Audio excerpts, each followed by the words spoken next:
नमस्ते दोस्तों, स्वागत है आपका अपने YouTube चैनल परीक्षा अकेडमी पर। तो दोस्तों अब हम लोग पढ़ेंगे रस। क्या पढ़ेंगे? रस वैसे कहते किसे हैं रस, तो ये जान लेते हैं। अच्छा, वैसे भी जब हम कोई चीज खाते हैं पीते हैं तो हमको उसका एक टेस्ट मिलता है। जब हम कुछ अच्छा खाते हैं तो उसको अच्छा टेस्ट मिलता है, तो हमें एक आनंद की अनुभूति होती है। या कुछ खराब खाए तो मुंह बन जाता है। तो ऐसे कई तरह के हमें टेस्ट यानी उसका रस मिलता रहता है ना खाने में भी। ठीक उसी तरह काव्य में भी रस होता है। जब हम काव्य में किसी चीज को पढ़ते, लिखते, सुनते हैं तो भी हमें आनंद की अनुभूति होती है। तो जो आनंद की अनुभूति होती है उससे एक रस निकलता है। तो हमारे मन में कई तरह के रस निकलते हैं। जैसे अगर हमने हंसने वाली कोई चीज देख लेते हैं, आजकल तो वैसे भी मोबाइल हर चीज में कितनी कॉमेडी वाली चीज आती रहती है ना, तो उसको हम लोग देख लेते हैं तो हम लोग के चेहरे पे हंसी आ जाती है। या अगल बगल कोई ऐसी घटना हो जाती है जिसको देख के हमें गुस्सा आता है। कभी कभी कुछ ऐसी घटनाएं कर जाती है जिसको देख के हमें दुख होता है। तो कभी किसी चीज को देख के हमें आश्चर्य होता है, कभी किसी चीज को घृणा होती है। कोई गंदी चीज देख लेते हैं तो हम लोग घृणा करते हैं। ऐसे कई प्रकार के रस निकलते रहते हैं जब हम अपने आसपास चीजों को देखते हैं या कोई ऐसी लाइन पढ़ लेते हैं, अखबार में पढ़ लेते हैं, कुछ भी। तो रस कई तरह के निकलते रहते हैं। तो रस इतनी बहुत बड़ी वैसी चीज नहीं है। अगर आप जो डेली अनुभूति करते हैं, डेली समझते हैं, वही चीज होता है रस। हम डेली उस रस के साथ ही रहते हैं। हमारे जीवन में कई तरह के रस चलते ही रहते हैं। तो लेकिन इसका एक जो आपको हिंदी में अगर कभी परिभाषा पूछ लिया तो आप कैसे कहेंगे कि रस किसे कहते हैं? तो वही, जब कविता या काव्य को पढ़ने, सुनने या नाटक आदि देखने से हमारे मन में या तो हमें जो अनुभूति होती है, जिस आनंद की अनुभूति होती है, उसे हम क्या कहते हैं? रस कहते हैं। क्या कहते हैं? उसे हम रस कहते हैं। ध्यान रखिएगा, रस। और सिंपल से ध्यान रखिएगा, रस रटने वाली चीज नहीं है।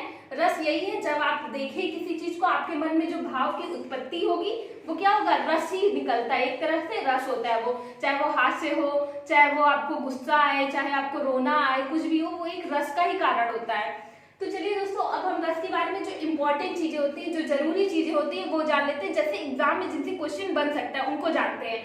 तो जैसे सबसे ज्यादा क्या होता है? रस का सर्वप्रथम उल्लेख कहाँ हुआ, ये पूछ सकता है। तो रस का सर्वप्रथम उल्लेख कहाँ हुआ है? भरत मुनि ने इसका सर्वप्रथम उल्लेख किया। किसने किया? भरत मुनि ने इसका सर्वप्रथम उल्लेख किया। अब पूछ सकते हैं कहाँ पर किया?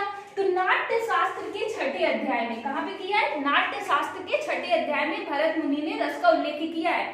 ये जो रहती एग्जाम में आने वाली बातें जो है वो सब है, ध्यान रखिएगा। भरत मुनि ने नाट्य शास्त्र के 6ठे अध्याय में रस का उल्लेख किया है। अच्छा, एक सूत्र है, बाई चांस अगर पूछ ही लिया, वैसे पूछता नहीं लेकिन बहुत इंपॉर्टेंट है, इसको पढ़ना जरूरी है, पूछ भी सकता है। तो आप ध्यान रखिएगा, रस का सूत्र क्या पूछेगा? ये सूत्र भी किसने दिया? नाट्य शास्त्र में भरत मुनि ने ही दिया इस सूत्र को। अब पूछ सकता है रस को सूत्र क्या है, तो क्या कहेंगे? विभावानुभाव व्यभिचारी संयोग रस निष्पत्ति। विभावानुभाव व्यभिचारी संयोग रस निष्पत्ति। अच्छा दोस्तों, अब इसका अर्थ क्या होगा? तो देखिए साफ साफ लिखा है, विभाव अनुभाव व्यभिचारी भाव के संयोग से रस की निष्पत्ति होती है। इसका सीधे सीधे आप श्लोक भी पढ़ेंगे तो आपको ये सूत्र जो पढ़ेंगे तब भी आपको समझ में आ जाएगा। क्या लिखा है? विभाव अनुभाव व्यभिचारी संयोग रस के भाव से रस की निष्पत्ति होती है, कि संयोग से रस की निष्पत्ति होती है। दोस्तों ये हो गया रस का सूत्र। और एक तो भरत मुनि के अनुसार रसों की संख्या कितनी मानी गई, पूछ सकता है सीधे। भरत मुनि के अनुसार रसों की संख्या कितनी है? तो 8। वैसे जानने के लिए बता दूं, सबसे रसों की संख्या 11 वैसे अभी तक मानी गई है, जिसमें 9वां आपका शांत होता है, फिर वात्सल और भक्ति 10वें क्रम से 11वें माने गए हैं। तो इस तरह 11 हो जाते हैं। लेकिन क्या रसों की संख्या ऐसे भरत मुनि के अनुसार 8 माने गए हैं। अक्सर ऐसे ही पूछता, भरत मुनि के अनुसार 8 माने गए हैं, वैसे 11 होती है, जिसमें आपका शांत, वात्सल और भक्ति रस भी शामिल हो जाता है। चलिए वो सब अभी आगे डिटेल में हम लोग पढ़ेंगे, तब तक कुछ चीजें और हैं उनको देख लेते हैं। वो क्या है? रस के अंग। क्या है? रस के अंग। रस के अंग क्या क्या होते हैं? तो रस के अंग जो होते हैं 4 होते हैं। कितने होते हैं दोस्तों? 4 होते हैं। पहला कौन सा होगा? विभाव। क्या होगा? विभाव। दूसरा अनुभाव, तीसरा व्यभिचारी या संचारी भाव, या फिर चौथा क्या होगा? चौथा होगा आपका संचारी भाव। क्या होगा? स्थायी भाव। सॉरी, चौथा क्या होगा? स्थायी भाव। पहला आपका क्या होगा? विभाव, दूसरा अनुभाव, तीसरा व्यभिचारी या इसी को संचारी भाव कहते हैं, और चौथा आपका होगा स्थायी भाव। ध्यान रखिएगा, ये चारों रस के अंग है। अब इसमें विभाव क्या होता है? विभाव क्या होता है? भाव को उत्पन्न करने वाला, यानी जो आपके भाव को उत्पन्न करे उसे विभाव कहते हैं। ठीक है, इसके भी दोस्तों 2 माने गए, आलंबन और उद्दीपन। उद्दीपन। क्या मानेंगे? आलंबन और उद्दीपन। आलंबन क्या होता है? जो जिसके कारण भाव उत्पन्न हो उसे क्या कहते हैं? आलंबन।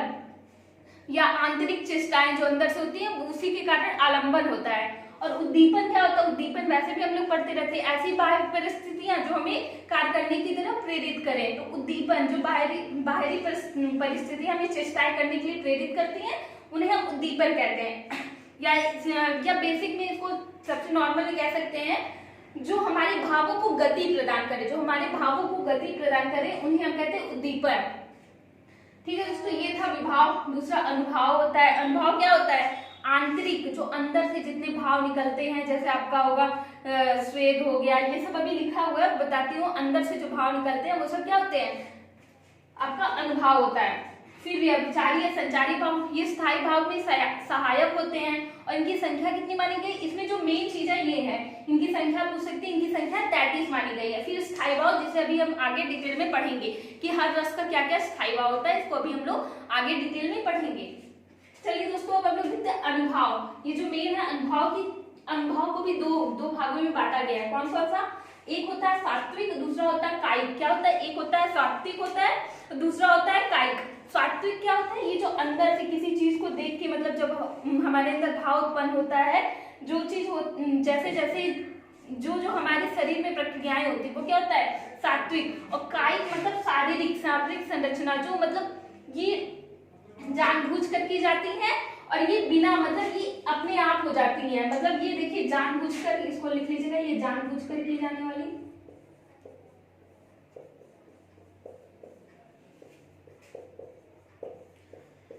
जानबूझकर की जाने वाली, और ये होती है स्वतः। ये सब जो होती है स्वतः होती हैं। अब देखिए स्वतः कैसे होती हैं? जैसे मैं पहले थी स्तंभ। स्तंभ मतलब क्या होता है? जब किसी चीज को देखकर आपको मतलब चाहे वो खुशी की चीज हो, घृणा की चीज हो, दुख की चीज हो, या किसी चीज को देखकर आप स्तंभ हो जाए। स्तंभ क्या होता है दोस्तों? जब कोई एकदम स्तंभ खड़ा हो जाए ऐसे, तो क्या होगा? स्तंभ। यानी कभी कभी हम हो जाते हैं ना एकदम किसी चीज को देख के एकदम सीधे सीधे खड़े हो जाते हैं, तो क्या होगा? स्तंभ में आता है। फिर स्वेद क्या होता है? स्वेद यानी पसीना। जब किसी चीज को भय, डर, शोक, जब हम किसी डरावनी चीज को देख लेते हैं तो हम पसीना पसीना हो जाते हैं, या गुस्से से पसीना पसीना हो जाते हैं। तो वही ये भी एक तरह का क्या होता है? सात्विक अनुभव होता है। तो क्या हो गया? जब हम पसीना पसीना हो जाते हैं तो क्या होगा? वो स्वेद के अंदर आएगा। और स्वर भंग, कभी कभी हम किसी चीज को देख के बहुत अति प्रसन्न हो जाते हैं, कभी कभी गुस्सा भी हो जाते हैं, कभी कभी दुख भी होता है, तो हमारी क्या होती है? जबान लड़खड़ाने लगती है, हमारे जी भी बोल नहीं पाते, स्वर भंग हो जाता है, तो उसे क्या कहते हैं? स्वर भंग। ये शरीर में जितने प्रकार की क्रियाएं होती है अनुभाव में वही आता है। फिर चौथा होगा कंपन। कभी कभी देखे होंगे आपको बुला दिया जाता है एकाएक स्टेज पे कि आके भाषण दे दीजिए या आके कुछ बोल दीजिए। तो अब हम लोग जब कभी बोले नहीं रहते, कभी कुछ किए नहीं रहते, वहां जाते हैं तो डर के मारे क्या होता है? हमारी जीभ कपकपाने लगती, कंपन होने लगता है, तो वो कंपन के अंदर आ जाएगा। फिर वैवर्ड होता है। वैवर्ड में मतलब क्या? कभी कभी किसी चीज को देख के हमारे रंग उड़ जाते हैं, मतलब कुछ ऐसा दृश्य देख लें या कोई ऐसा चीज देख लें जो हमारे शरीर पीला पड़ जाता है, देख के हम एकदम डर से कांपने लगते हैं, तो वर्ड में आ जाएगा जब शरीर का रंग उड़ जाता है।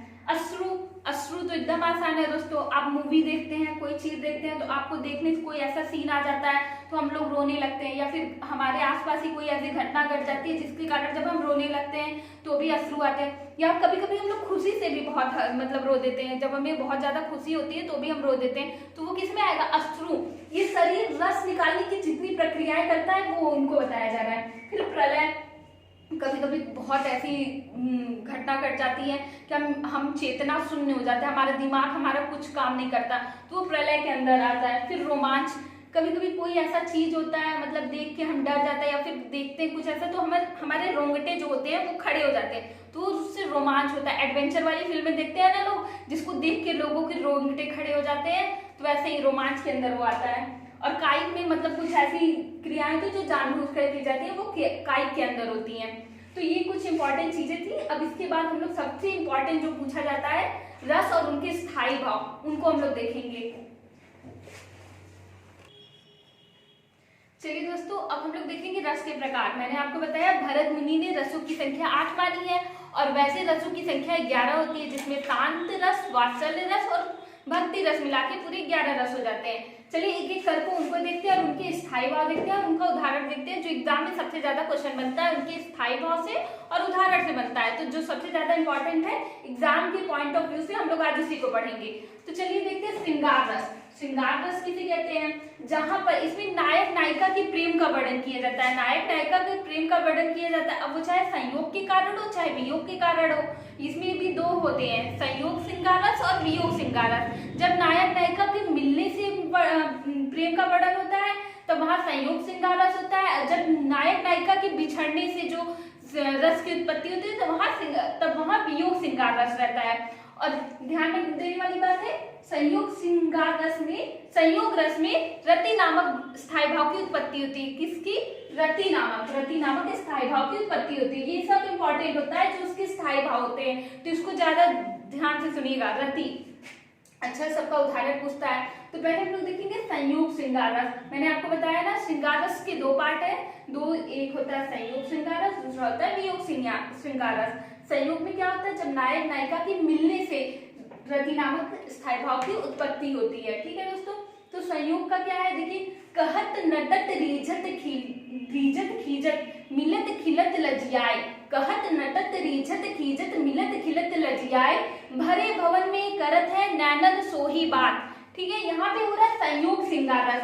ये देखिए इसमें क्या होता है, ये बिहारी जी की पंक्तियां, इसमें क्या बताते हैं बिहारी जी कि भरे भवन में मतलब दो नायक नायिका बैठे हैं और उनके बीच में मतलब नायक पूछता है मिलने के लिए, लेकिन नायिका वहां इनकार करती है। लेकिन नायक के इनकार करने का जो तरीका रहता है नायक को वो भी बहुत पसंद आता है। तो वही बताते हैं सबके बीच में कैसे दोनों आंखों में बात करते हैं। तो यहाँ कौन सी रस की उत्पत्ति होगी? रस, श्रृंगार रस की उत्पत्ति होगी। और भाव कौन सा होगा? रति। तो ध्यान रखिएगा, ये संयोग श्रृंगार रस का उदाहरण था। ऐसे ही एक और है वो राम के रूप निहारत जानकी, ये आपके रामचरितमानस की बनते हैं। राम के रूप निहारत जानकी, कंकन के नग की परछाई, याते सभे सुधी भूली गए, कर टेक रही पल तारत नाही। यहाँ पे क्या होता है कि जब सीता जी और राम जी का स्वयंवर चलने वाला रहता है तो उनके अंगूठी जो बनी रहती है, सीता जी उसमें से राम जी की छवि को देखती हैं और उनको छवि देखकर वो इतनी मंदमुग्ध हो जाती है कि उनकी पलकें तक नहीं झपकती हैं। तो यहाँ पे कौन सा होगा? संयोग श्रृंगार रस होगा, ध्यान दीजिएगा। अब देख लेते हैं दूसरा हम लोग वियोग श्रृंगार रस। वियोग जहाँ पे नायक नायिका के बिछड़ने का वर्णन होता है, वहां पे भी रति नामक स्थायी भाव की उत्पत्ति होती है, लेकिन कौन सा होता है? वियोग श्रृंगार रस। इसमें देखिएगा जैसे, हे खगमृग हे मधुकर श्रेणी, हे खगमृग हे मधुकर श्रेणी, तुम देखे सीता मृग नैनी। यहाँ पे ये कहाँ की लाइन है? जब सीता जी को रावण उठा ले जाते हैं तब फिर क्या होता है? तब राम जी उनको वन वन ढूंढते फिरते हैं, भटकते रहते हैं। तो वहां के वो पक्षियों से, हिरणों से, जानवरों से सबसे पूछते हैं कि हे खगमृग, हे तुम लोग, हे पक्षी हिरण, क्या तुम लोगों ने मेरी मृगनैनी सीता को देखा है? वो उनसे भटक भटक के पूछते रहते हैं। ऐसे ही एक और है, उधो मन न भय 10-20, एक हुतो सो गयो श्याम सर को अवराधे ईस। इसमें जब कृष्ण जी छोड़ के चले जाते हैं मथुरा, तब वहां पे जब उद्धव आते हैं तब वहां की जितनी गोपिकाएं सब रहती हैं सब उनको वर्णन करते हैं कि हे उद्धव, हमारे पास 10-20 मन नहीं है जो सबके साथ चला जाए, हमारे पास एक ही मन था जो कृष्ण जी के साथ चला गया है। तो यहाँ पे क्या बिछड़ने का वर्णन हो रहा है। तो ये कौन सा? वियोग श्रृंगार रस हो जाएगा। ऐसे ही चलिए अब देखते हैं हम लोग करुण रस। हम लोग इसको देखेंगे करुण रस। करुण रस जहाँ पे शोक नामक स्थायी भाव की उत्पत्ति होती है वहां करुण रस होता है। या तो ऐसे कह सकते हैं जब किसी दृश्य को देख के हमारे अंदर करुणा उत्पन्न होती है, शोक उत्पन्न होता है, शोक नामक स्थायी भाव की उत्पत्ति होती है, वहां क्या होता है? करुण रस होता है। अब देखिए इसका क्या होगा उदाहरण? शोक विकल सब रोवहि रानी, शोक विकल सब रोवहि रानी, रूपशील बल तेज बखानी, करहि विलाप अनेक प्रकारा, पर ही भूमितल 12 12। अच्छा, ये भी देखिए पंक्तियां, बहुत अच्छी अच्छी पंक्तियां रहती है रस में। देखिए ये पंक्तियां वहां से ली गई हैं। जब दशरथ जी का निधन हो जाता है, जब वो मृत्यु को प्राप्त होते हैं, तब उनकी जो रानियां रहती हैं वो क्या करती हैं? बहुत खूब रोती हैं और क्या करती हैं? उनके रूप, उनके बल तेज का बखान करती रहती हैं। और यहाँ पे इतना दुख होता है कि विलाप कर करके वो हमेशा क्या करती हैं? जमीन पे मूर्छित हो जाती हैं, बेहोश हो जाती हैं। तो ऐसे ही एक और है, वही की लाइनें हैं, जब मणि खोए भुजंग सी जन्नी, फंसा फटक रही थी शीश, अंधी आज बनाकर मुझको किया न्याय तुमने जगदीश। ये तब की है जब दशरथ जी श्रवण को मार देते हैं बाण धनुष से, जब वो सोचते हैं कि वो हिरन है। लेकिन दशरथ जी क्या करते हैं, दशरथ जी शब्द विधि पाठ चढ़ाते थे, तो वो बस सुन के क्या आवाज, जब वो पानी लेने जाते हैं श्रवण कुमार, तो क्या करते हैं, तब उनको लगता है कि कोई हिरन है, और दशरथ जी शब्द भेदी बाण चला देते हैं, और वो तीर जाकर लगता है श्रवण कुमार को। जब उनकी मृत्यु हो जाती है तब उनकी माँ, जो कि उनके माता पिता अंधे रहते हैं, तब उनकी माता ये लाइन बोलती है कि मणि खोई भुजंग सी जननी, फंसा फटक रही थी शीस, अंधी आज बनाकर मुझको किया न्याय तुमने जगदीश। तो ऐसे ही जहाँ पे आपको करुण रस की लगे कि यहाँ पे करुण रस है, जहाँ पे करुणा शोक का आपको भाव उत्पत्ति, वहाँ कौन सा होगा, करुण रस होगा, ध्यान रखिएगा। और इसका कौन सा स्थायी भाव है, शोक स्थायी भाव है। चलिए दोस्तों हम लोग तीसरा देखेंगे वीर रस। वीर रस जहाँ पे किसी दृश्य को देखकर हमारे मन में उत्साह नामक स्थायी भाव की उत्पत्ति होती है, वहां वीर रस होता है। जैसे कभी कभी कोई दृश्य होता है ना, हम देख के बहुत उत्साह से बढ़ जाता है, हाँ अभी हम करेंगे, उत्साह आ जाता है। तो वैसे ही जब हमारे मन में उत्साह नामक स्थायी भाव की उत्पत्ति होती है तो क्या होता है, वीर रस होता है, वहां वीर रस की उत्पत्ति होती है। जैसे देखिए, मैं सत्य कहता हूँ सखे सुकुमार मत जानो मुझे, मैं सत्य कहता हूँ सखे सुकुमार मत जानो मुझे, यमराज से भी युद्ध में प्रस्तुत सदा मानो मुझे। ये लाइन है तब जब अभिमन्यु को जाना रहता है, चक्रव्यूह तोड़ना रहता है, और उनके जो पिताश्री, जो बाकी अर्जुन वहां उपस्थित नहीं रहते हैं, उनके जो बाकी ताश्री रहते हैं, वो कहते हैं कि वो सब उनको रोकते हैं, तब वो कहते हैं, सबको बताते हैं, मैं सत्य कहता हूँ सके सुकुमार मत जानो मुझे, कहते हैं मुझे आप लोग सुकुमार मत जानिए, मैं अभी इतनी हिम्मत रखता हूँ कि मैं यमराज से भी युद्ध कर सकता हूँ। तो ये कैसी उत्पत्ति हो रही है, उत्साह, उनके अंदर इतना उत्साह था, तो वहां क्या उत्साह यानी वीर रस की उत्पत्ति हो रही है। ऐसे ही एक है, वीर तुम बढ़े चलो, धीर तुम बढ़े चलो, सामने पहाड़ हो, सिंह की दहाड़ हो, तुम निडर डटो वहीं, तुम निडर डरो नहीं। ये भी आपका क्या, यहाँ भी वीर रस की उत्पत्ति हो रही है। जहाँ भी आपको लगे कि यहाँ बहुत उत्साह उत्पन्न हो रहा है, तो आप क्या ध्यान मारेंगे, वीर रस, वहां पे क्या होगा, वीर रस। चलिए दोस्तों अब हम लोग नेक्स्ट देखेंगे हास्य रस। हास्य रस नाम से ही हो रहा है, जहाँ पे किसी दृश्य, किसी चीज को, किसी की वेशभूषा, आकृति या कुछ भी देख के आपके मन में हंसी आ जाए, या हास्य नामक स्थायी भाव की उत्पत्ति होती है। किसकी, हास्य नामक स्थायी भाव की उत्पत्ति हो, वहां क्या होगा, हास्य रस। और देखिए दोस्तों आसान भी कितना है इसका, वो क्या बोलते हैं, इसका जो स्थायी भाव उसे याद करने के लिए हास्य रस है, तो हास्य नामक स्थायी भाव की उत्पत्ति होगी। और आजकल तो वैसे भी बहुत चीजों को देख के लोगों को हंसी आती ही रहती है, तो आप वैसे भी समझ जाएंगे कि यहाँ किसकी हास्य रस की उत्पत्ति हो रही है। जैसे देखिए, नींद खुल गई दोपहरी में सुन तेरी मधुर पुकार गधे। यहाँ पे देखिए नींद खुल गई, मतलब नींद खुल गई दोपहर में, कैसे, गधे की मधुर पुकार से। क्या गधे की मधुर पुकार होती है, लेकिन यहाँ क्या हास्य एक व्यंग्य के रूप में कहा गया है कि नींद खुल गई दोपहरी में सुन तेरी मधुर पुकार गधे। ऐसे ही एक है, शिव जी के विवाह का वर्णन होता है, जब उनकी बारात जाती है तब का वर्णन है, शीश पे गंगा है से भुजनी भुजंगा है से, हाथ ही को दंगा भयो नंगा के विवाह में। ये शिव जी की बारात का वर्णन है कि उसमें कैसे कैसे लोग, कहा जाता है शिव जी की बारात में भूत पिशाच जितने भी जानवर सब बहुत लोग गए थे, तो उसको देख के कई वो ऐसा चीजें कर रहे थे जिसको देख के लोगों को हंसी आ रही थी। चलिए देखते हैं हम लोग रौद्र रस। हास्य रस समझ में आ गया दोस्तों, जहां पे भी किसी चीज को देख के आपके मन में हास्य नामक स्थायी भाव की उत्पत्ति होगी, वहां क्या होगा, हास्य रस। अब हम लोग देखेंगे रौद्र रस। रौद्र रस जहाँ पे क्रोध, वैसे भी कहते हैं ना, काली जी रौद्र रूप में अपने आई थी, जब कोई गुस्से में हो जाता है कहते हैं अरे यार वो तो रौद्र रूप धारण कर लिया है, यानी जब कोई चीज बहुत चीज देख के गुस्सा आ जाए, क्रोध आ जाए, तो वहां क्या होगा, रौद्र रस, रौद्र रस आएगा। और इसका स्थायी भाव क्या होगा, क्रोध। जब किसी चीज को देख के हमारे मन में क्रोध नामक स्थायी भाव की उत्पत्ति होती है, तो वहां क्या होता है, रौद्र रस होता है। ऐसे भी बहुत सी चीजें होती है जिसको देख के हमारे अंदर क्रोध, तो वैसे भी आजकल सबको छोटी छोटी बात पे आने लगता है, तो वहां पे आप ध्यान दीजिएगा, जब भी आपके मन में क्रोध आए तो आप ध्यान दीजिएगा, वहां क्या होगा, रौद्र रस होगा। जैसे इसका उदाहरण देखिए, उस काल मारे क्रोध के तनकापने उनका लगा, मानो हवा के वेग से सोता हुआ सागर जगा। इसमें देखिए ये जयद्रथ वध की पंक्तियां हैं, और उसमें क्या होता है, जब अर्जुन को पता चलता है कि अभिमन्यु को चक्रव्यूह में छल से मार दिया गया है, तब की पंक्तियां हैं कि उस काल मारे क्रोध से तनकापने उनका लगा, क्रोध के मारे उनका तन कांपने लगा, और उनके क्रोध इतना ज्यादा था कि उनके क्रोध से सोता हुआ सागर जग गया। ये लाइनें हैं जयद्रथ वध से। और इसी तरह एक और है, रामधारी सिंह दिनकर जी की करता है कृष्ण की चेतावनी, आप उसको पढ़ेंगे, उसमें भी है। उसकी लाइनें, हरिणी भीषण हुंकार किया, हरिणी भीषण हुंकार किया, अपना स्वरूप विकराल किया, डगमग डगमग डगमग दिग्गज डोले, भगवान कुपित होकर बोले, हाँ हाँ दुर्योधन साथ मुझे, हाँ हाँ दुर्योधन आबान मुझे। तो ये उसकी लाइनें हैं। और उसमें भी क्या आपको क्रोध, क्रोध नामक आपको दिखेगा, क्रोध नामक स्थायी भाव की उत्पत्ति होती है।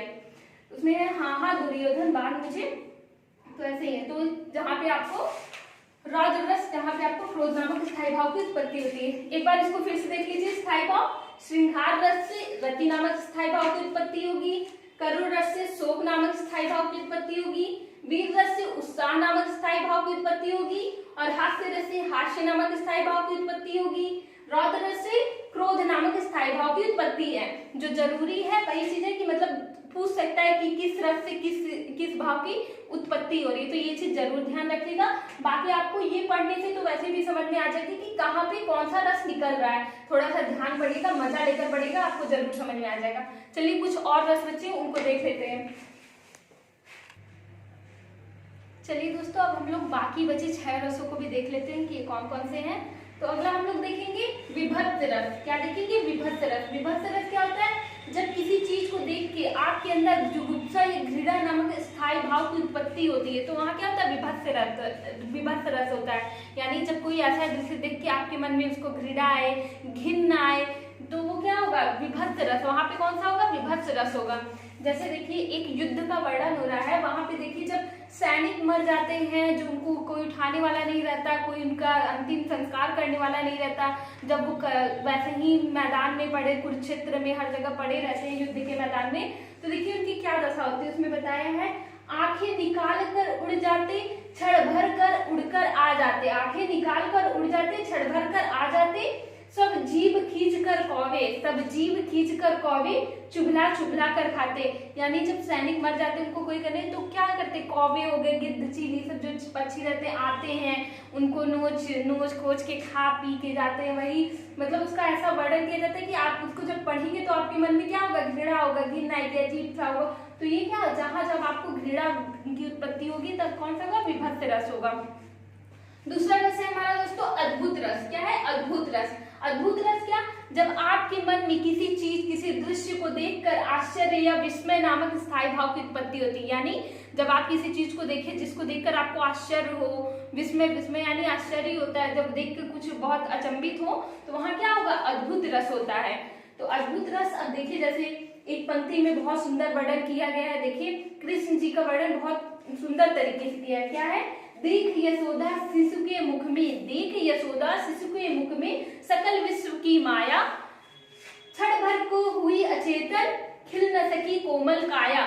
देखिएगा दोस्तों, जब कृष्ण जी छोटे रहते हैं वो खेलते खेलते क्या मिट्टी, जो माटी होती है उसको खा लेते हैं, और कोई भी माँ रहेगी वो देख के डांटेगी। ठीक उसी प्रकार यशोदा जी उनके पास जाती है, उनको डांटने के लिए जाती है कि मिट्टी नहीं खाते, मिट्टी खाने से नुकसान करेगा, उनको जाती है बोलने के लिए, तो मुंह बंद वो किए रहते हैं। तो यशोदा जी खुलवाती है कि मुंह खोलो मुंह खोलो। जब कृष्ण जी मुंह खोलते हैं अपना, तो उसमें उनको मिट्टी की जगह क्या दिखता है? यशोदा मैया को दिखता है एक पूरा ब्रह्मांड। और ऐसा ब्रह्मांड अगर आप भी किसी के मुंह में देख लेंगे तो आपको भी ये अचंभा हो जाएगा। ठीक उसी प्रकार यशोदा मैया जो अपने लल्ला को क्या उसके एक सामान्य बच्चा समझ रही थी, उसके मुंह में जब वो पूरा ब्रह्मांड देखती है, वो देख के अचंभित हो जाती है। उनका पूरा देख के वो क्या कुछ देर के लिए अचेतन हो जाती है, वही मूर्छित हो जाती है। तो वही क्या अचंभा हो जाता है उनको, यशोदा मैया को। तो उसी लाइन की यहाँ पे उसी पंक्ति का वर्णन किया गया है उसी चीज का। तो जब किसी चीज को देखकर आपको आश्चर्य होगा तो क्या होगा? आपका अद्भुत रस होगा दोस्तों। अब देखिए तीसरा हम लोग देखेंगे भयानक रस। भयानक रस में क्या? जब किसी चीज, किसी दृश्य को देख के आपके मन में भय नामक रस की उत्पत्ति होती है। भय यानी डर होता है, देख के आपको भय आए तो वह डर हो जाए किसी चीज को देख के, तो वह कहाँ क्या होगा? भयानक रस होगा। जैसे एक ओर अजगरी लखी, एक ओर मिक्सराय, बिकल बटोही बीच में परयो मूर्छा खाए। यहाँ देखिए एक और अजगरी रखे, मतलब एक और अजगर है और एक और मिक्सराय यानी एक और शेर है, और बिकल बटोही बीच में खड़ा एक बेचारा बटोही यानी राहगीर, वो देख के क्या कर रहा है? चक्कर आ जा रहा है, क्योंकि उसको कहाँ न उधर जा सकता है न उधर, डर के मारे उसको चक्कर आ जा रहा है। तो जहाँ पे आपको भयानक रस यानी भय की उत्पत्ति होती है, वहां क्या होता है? भयानक रस होता है। अब अगला देखेंगे दोस्तों हम लोग शांत रस। शांत रस क्या होता है, देखिए इसको अभिनवगुप्त में मैंने बताया था ना, भरत मुनि ने 8 रसों की संख्या 8 मानी है, तो 8 रस आपके यहीं तक होते हैं। 9वां शांत रस है, ये अलग से आ जाता है, जिसको अभिनवगुप्त ने स्वीकार किया है। और इसका जो स्थायी भाव होता है निर्वेद, क्या होता है निर्वेद। निर्वेद, अब देखिए शांत रस किसी चीज को देख के जब शांति, मतलब ऐसा शांति की अनुभूति होती लोग कहते हैं, तो वहां क्या होगा, शांत रस होगा। जैसे माटी कहे कुम्हार से तू क्या रौंदे मोए, एक दिन ऐसा आएगा मैं रौदूंगी तोय। अधिकतर आप जब कबीर जी की दोहे पढ़ेंगे उसमें शांत रस को आपको मिलेगा। यहाँ देखिए माटी कह रही है ना, हम लोग जब हम लोग चलते हैं तो माटी को रौदते हैं, तो ये क्या, माटी कहे कुम्हार से तू क्या रौंदे मोए, तुम क्या मुझे रौदोगे। कुम्हार भी अपने हाथ से बनाता है मिट्टी के बर्तन, लेकिन एक दिन ऐसा आएगा, और अंत में एक दिन ऐसा आता है कि हम लोग भले इस धरती पे कुछ भी करते कुछ भी, लेकिन एक दिन ऐसा आता है कि जब हम सब इसी मिट्टी में विलीन हो जाते हैं। अंत में क्या होता है, विलीन ही होता है। तो यहाँ शांत रस की उत्पत्ति होती है दोस्तों। जैसे जब मैं था तब हरी नहीं, अब हरी मैं नाही, सब अंधियारा मिट गया जब दीपक देखा माही। यहाँ भी क्या है, इसमें भी शांत रस ही होगा। तो जहाँ पे आपको निर्वेद नामक स्थायी भाव की उत्पत्ति होगी वहां शांत रस होगा। चलिए दोस्तों अब अगला देखेंगे हम लोग वात्सल्य रस। वात्सल्य रस ये भी बाद में जोड़ा गया है। वात्सल्य रस को विश्वनाथ जी को, इसको ले आने का श्रेय विश्वनाथ जी को जाता है। और इसका जो स्थायी भाव होता है स्नेह, यानी जब किसी चीज को, किसी दृश्य, किसी घटना को देखकर हमारे मन में स्नेह नामक स्थायी भाव की उत्पत्ति होती है, तो वहां वात्सल्य रस होता है।